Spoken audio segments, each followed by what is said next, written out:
Coucou tout le monde, donc aujourd'hui on se retrouve dans une nouvelle vidéo qui sera une espèce de draw my life, donc ce sera pas dessiné, donc voilà. Donc pour vous expliquer un peu mon parcours en équitation, alors on va tout de suite commencer. Donc tout a commencé quand j'étais petite, donc près de chez moi il y avait après avec deux chevaux qui sont aujourd'hui les chevaux d'une de mes très bonnes amies, donc de Lily, donc Pichoun et Gissy. Elles étaient juste à côté de chez moi, je la sous aller voir, leur donner des carottes, tout ça j'aime encore bien.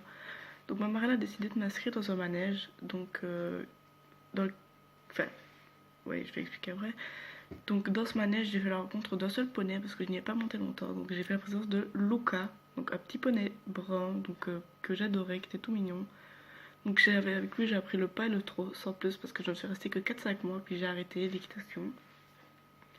Parce que j'étais trop petite, que voilà, que j'avais arrêté, je sais pas exactement pourquoi j'ai arrêté. Puis j'ai recommencé à monter dans un autre manège quelques années plus tard. J'ai monté dans un manège, mais je ne dirais pas le nom de ce manège-là, tout simplement parce que c'est un manège qui maintenant a eu de gros conflits. Et après ce que je vais vous dire, bah, du coup, je ne donne pas le nom du manège pour éviter d'avoir des problèmes. Le premier manège, vous aurez le nom, mais plus tard. Tout simplement, là, j'ai tout appris, on va dire, entre guillemets. Donc j'ai fait la rencontre de plusieurs poneys, Ronron, il y a eu Oasis, il y a eu Crunch, il y a eu un jeune cheval borbé, enfin Alzan, avec lequel j'ai appris à galoper, Picasso et plein d'autres poneys. Donc là, directement quand je suis arrivée, j'ai pas voulu monter des poneys en fait, parce que quand j'avais déjà monté un peu des poneys, je croyais que j'étais la meilleure cavalière du monde, je voulais pas monter des poneys, voilà, c'était cheval poids barre. Donc on m'a donné un grand cheval qui faisait presque plus ou moins 1m60, mais j'étais vraiment toute petite, je devais avoir 7 ans, donc ouais, je faisais 1m30 les bras levés quoi. Et en fait, j'arrivais pas à trotter avec un cheval. Donc le fait que j'étais toute petite, toute fine à ce moment-là, ben, le cheval en trottant, j'ai été vachement propulsée, j'ai failli tomber plusieurs fois. Et du coup, j'ai pensé à arrêter après avoir remonté une fois. Et donc du coup, ma mono m'a dit de m'en prendre un poney. Donc j'ai dit oui, donc j'ai pris un poney ronron. Et en fait, avec lui, ça a été tout de suite plus facile. Donc j'ai continué à le monter pendant quelques mois. Puis au fur et à mesure, je montais de groupe. Et puis je montais d'autres chevaux aussi. Picasso que j'ai monté, Balou. Et tellement de poneys et de chevaux que je peux même plus vous dire les noms. Euh, et du coup, avec lui, j'ai appris à faire mes premiers obstacles. Avec lui et Picasso, donc Ronron et Picasso, j'ai fait mes premiers obstacles. Et j'ai participé à mon premier, entre guillemets, concours. Si on peut dire ça, donc c'était des barres au sol et je suis arrivée dans les premières, donc bah, j'étais contente forcément parce que je devais avoir 8, oui, ouais, 8-9 ans, donc voilà. Puis à cause de mon comportement, j'ai dû faire également de l'hypothérapie, donc je montais dans deux manèges, donc j'avais 200 par semaine.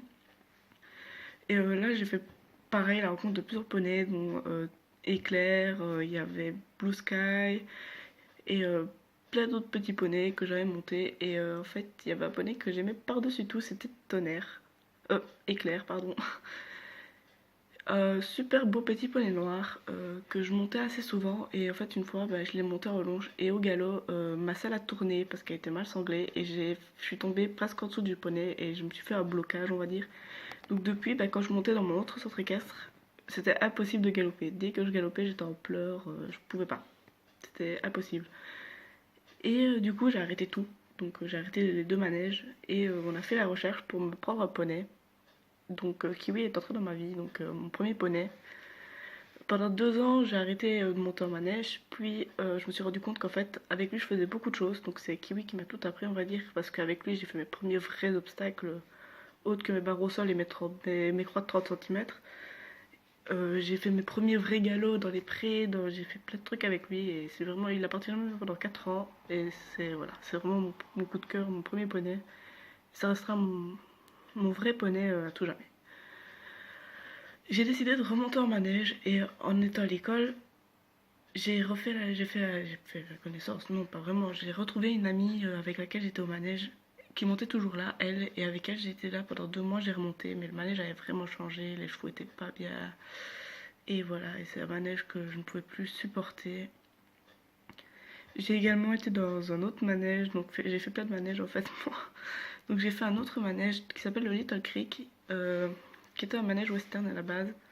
Mais on faisait quand même de temps en temps de l'obstacle. Donc je montais là, je montais Tequila, Kiefer, et c'est les deux chevaux que je montais le plus souvent, on va dire. Donc une jument très ardennais et un étalon croisé à Palouza. Il avait peut-être de l'arabe, on ne sait pas trop ce qu'il avait comme race.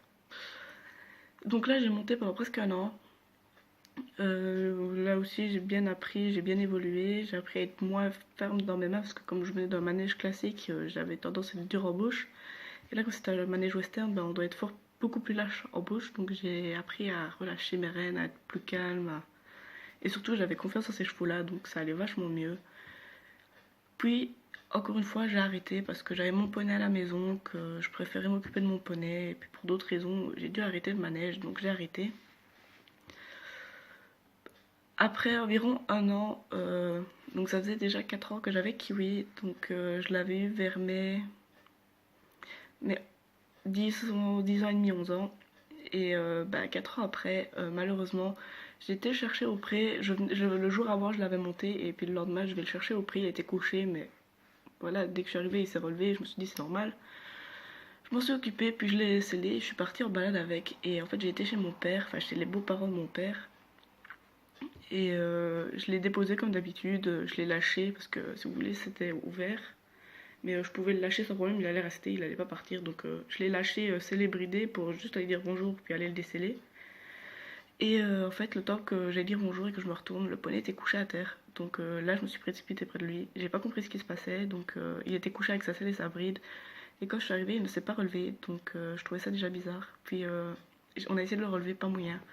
Et directement, je me suis dit que c'était une colique. Donc je l'ai désanglé, j'ai bougé la selle.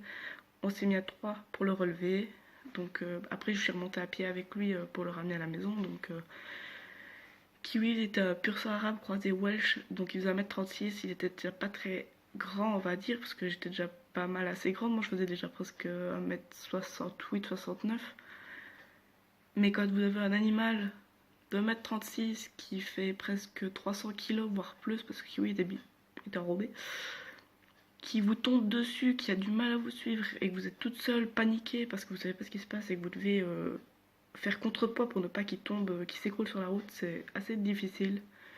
Finalement, on l'a ramené à la maison, on a fait venir le vétérinaire et Kiwi avait fait une colique, il faisait une colique, une grosse colique, donc on est resté avec lui toute la nuit et tout, mais ça n'a pas suffi. Donc entre temps, avant la colique qu'on avait Kiwi, Kiwi déprimait, donc on a dû lui prendre un compagnon, donc on a pris un poney, mini moi. Vous aurez des photos à la fin. Le poney est arrivé et tout de suite ils ont fusionné, ils étaient inséparables. Et voilà, donc finalement j'ai perdu Kiwi, on n'avait plus que Mini. Donc quand on a euthanasié Kiwi, j'ai été chercher Mini et je lui ai... Déjà avant qu'on l'euthanasie, j'avais été le chercher 2-3 heures avant pour qu'ils puissent rester ensemble les dernières heures que Kiwi avait encore à vivre. Et quand on l'a piqué, on a laissé Mini avec Kiwi, on va dire une bonne petite demi-heure pour qu'il comprenne la situation, qu'il encaisse et qu'il voit que Kiwi était plus là.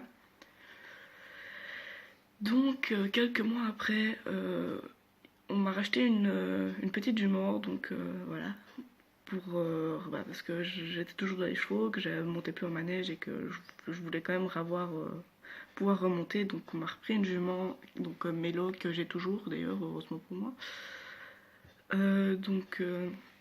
Mélodia, qui est une pure race espagnole plat papier, donc elle est arrivée à la maison il y a environ un an d'ici maintenant. Puis un mois après, on nous a recontacté, enfin celle qui nous avait vendu Mélo, nous a recontacté pour nous dire que la petite ponette noire qui était avec, qu'on avait déjà un peu repérée, qu'on avait trouvée assez mignonne, était également à vendre. Donc directement, le lendemain, on était là-bas, on a été la rechercher, on l'a pris. Donc qui est Tita, la petite ponette qu'on a maintenant. Vous aurez également une photo à la fin, donc la petite ponette noire. Donc on a mis Mini, Mélo et Tita ensemble. Le seul petit hic, c'est que Mini, c'était un étalon et que les deux autres, c'était deux petites juments. Et Mini courait après, mais que après Mélo. Donc du coup, on a dû les séparer. Donc Mini était tout seul et Tita et Mélo étaient dans le pré ensemble. Et du coup, comme on se faisait mal du petit poney, on l'a donné en fait. Et je l'ai donné à une amie à moi, donc j'ai toujours des contacts, je le vois toujours, je sais qu'il va bien, je sais que voilà quoi. Donc c'est la sœur de ma meilleure amie, on va dire. Et elle a également déjà 2 autres chevaux, donc Nobody et Wakan. Et voilà, donc je sais que Minnie est très bien. Après, Tita prenait du poids. Et quelques mois après, je me suis dit, si jamais Minnie l'a eu, ça expliquerait pourquoi déjà il courait que après Mélo et pas après Tita. Tita est peut-être enceinte. Donc mes grands-parents qui avaient les chevaux ne me croyaient pas et disaient que c'était impossible que Tita soit enceinte. Voilà, ça arrive qu'aux autres, ça arrive jamais à nous. Et donc on a continué comme si de rien n'était, on a fait plein de trucs avec les juments, on faisait des balades, du cross, du saut. Moi c'est une jument d'obstacle. De base c'était une jument de dressage, mais Mélo n'aime pas trop le dressage, elle préfère vachement l'obstacle et le cross. Et au début, j'ai eu beaucoup de difficultés avec elle. Elle m'a déjà tapé à la terre plusieurs fois. J'ai eu beaucoup de problèmes avec elle. Puis finalement, maintenant, ça va beaucoup mieux. Elle s'est calmée, on va dire. C'est vraiment devenu une jument super gentille. Et puis, 9 mois plus tard, enfin 9 ou 10 plutôt, Tita avait vraiment pris énormément de poids. Donc je lui ai dit qu'il fallait, donc j'ai dit à ma grand-mère qu'il fallait qu'elle fasse venir le vétérinaire. Et surprise, surprise, Tita était enceinte. Donc du coup, un mois après, même pas, le petit a pointé le bout de son nez. Et c'était un tout petit poney, moi tout petit bébé. Il était trop mignon et on l'a toujours, mais on va pas le garder. Et donc voilà, Champion a pointé le bout de son nez le 1er octobre 2017. Et du coup, là, on sait pas trop ce qu'on va faire. Donc, entre-temps, j'ai remonté dans un manège ici plus loin de chez moi, mais je suis restée que quelques semaines, pas plus. Et là, en fait, Mélo va partir de chez moi, tout simplement parce que je vais la mettre dans un manège au père et elle va rester là, j'espère, quelques temps. Et je vous dis pas vraiment plus de détails là-dessus, vous aurez d'autres vidéos. Donc sur ce, j'espère que cette petite vidéo vous aura plu. Abonnez-vous, mettez des commentaires et on se retrouve pour une prochaine vidéo. Donc désolé si ça n'a pas duré très longtemps, mais j'ai plus que 9 secondes. Donc je vous dis ciao et on se retrouve pour une prochaine vidéo.